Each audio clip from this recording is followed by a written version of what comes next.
going to have to bear with me. This is the first time, and I'm extremely nervous. I have a mouthful of cotton, so I'm not sure how well I'm going to read. I can give you some more wine. I know. Then I wouldn't even know what I was saying. This is my first endeavor at a story, and it is a progress in work. And so I don't really know what to say about it. My main characters are Darcy Callahan and Brad Daniels, and the story is Darcy's, told mostly from her point of view. It's an adventure that she goes on. She falls in love with a guy, and he disappears under mysterious circumstances. And along the way, she meets lots of people, some dangerous, some devious, some protective, and some that will make lifelong friends for her. At this point that I'm going to read from, Darcy has gone to Lima, Peru in search of Brad. A friend of Brad's has referred her to Armando Martinez as someone who will help her. They are on their way to a meeting to talk with someone who can give her more information. This is called The Crash. The limo and the chauffeur were waiting in the driveway. We got in. The engine purred to life, and we drove off down the tree-lined driveway. It had been dark when I arrived last night, so I hadn't been able to see anything. Of course, I'd been asleep until the limo pulled up in front of Armando's. I could see there were lush green pastures on either side of the drive where several horses were grazing. "What beautiful horses. Are they yours?" I asked, looking out the window. "Yes, they are. I usually ride in the morning before breakfast. Please let me know if you would like to go with me." I could hear the smile in his voice. "I would enjoy your company very much," he said. Where are we meeting this man?" I asked, avoiding the subject of how he would enjoy my company for a ride. "We will go to a mutual friend's home," he said, "someone he trusts." They're adding another person? What happened to no one was supposed to know we were meeting? I was beginning to wonder just exactly what was going on. I didn't like changing the rules in the middle of the game. I leaned forward, wanting to look Armando in the eye. "I thought only the three of us, you, me, and the mystery guy, were the ones to know about this meeting," I said pointedly. "What about this new guy?" Armando was looking out his window, and he turned and looked at me. "What's the matter, Darcy?" He reached for my hand. "You look like you've seen a ghost." "Watch out!" I screamed. We had just entered the middle of an intersection when movement out the window behind him caught my eye. A huge black SUV was driving, bearing down on us, and it didn't look like the driver was planning to stop anywhere soon. Before Armando could turn around, the SUV had broadsided us just in front of the back door. The impact threw Armando into me, propelling me over and crushing me against the door. I could feel the armrest crushing my side. A white-hot pain shot through my shoulder as my head slammed into the window. Bright bursts of light flashed behind my eyes. I heard Armando utter several loud explicitives in Spanish. Something was weighing on my leg, but I couldn't see what. A warm, sticky substance covered my eyes. I felt the limo spinning madly, tires screeching, metal crunching, glass shattering, and then we were flying through the air. The limo rolled over and over in slow motion. Armando and I tumbled over each other, hitting the seat, the door, the roof, the floor, the seat, the door, and finally the limo came to rest on its side, shuddering, and then silence. Something hard was poking me in the back, and it really hurt. I tried shifting my weight and received a searing stab of pain for my effort. "Armando, Armando," I hollered as loud as I could, but was sure it was not much more than a whisper. "Are you all right?"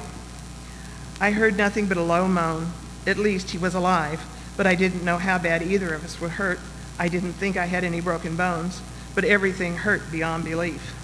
The inside of my head was pounding, my shoulder felt like it was on fire, and my legs were pinned by something. When I tried to move, an explosion of pain shot through my body. Darkness. Quinn stood looking at the wreckage. That wasn't exactly how he had seen it playing out, but Ricardo had missed hitting the limo directly in the back door, and that was good. He was young, but he had proved to be an asset to the operation. He would learn. Prying open the door, he saw the girl was pretty banged up, a possible cut on her head that left her face bloody, but nothing appeared to be broken. If the head wound was If the wound left a mark, it wouldn't show after healing. Her hair would cover it. The bruises and the scrapes would heal and not leave a mark either. That was the important thing. The man did not look good, but that was not his worry.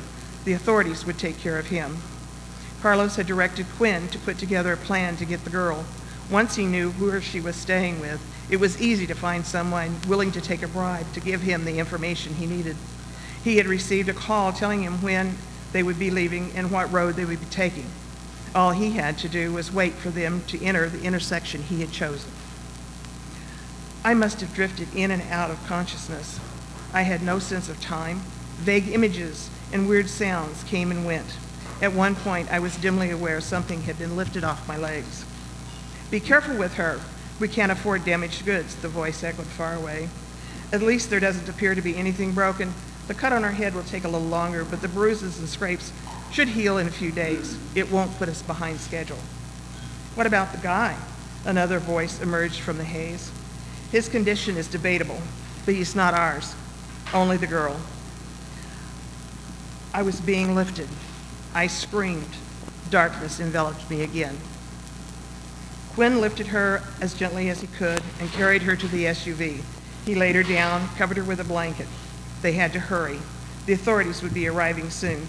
Even though this was a rural area, someone would have heard the crash and called them. Ricardo drove them to the warehouse close to the heliport. He backed up to the bay doors. Quinn jumped out to help with the girl on the gurney, then rolled her into the building and into the elevator. Coming off the elevator, he pushed the gurney into a small, dimly lit room. He took off the blanket and looked at her dirty and torn clothes. He gently removed them and pitched them in the trash barrel. The bra and panties was also dirty and torn. They would go too.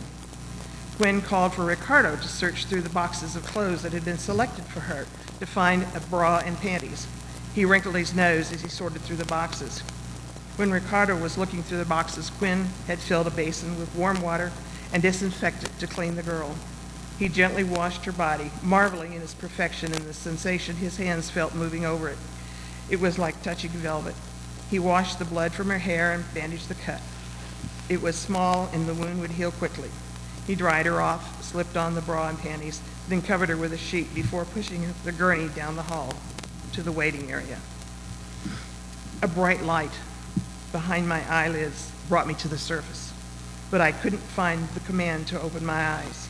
The light got brighter and then faded, and then brighter, then faded again, and repeated for how long I didn't know. I felt like I was moving, but I couldn't be sure. I wasn't sure of anything. Nothing made sense. I must be dreaming. That's it. I'm dreaming. Yes, dreaming.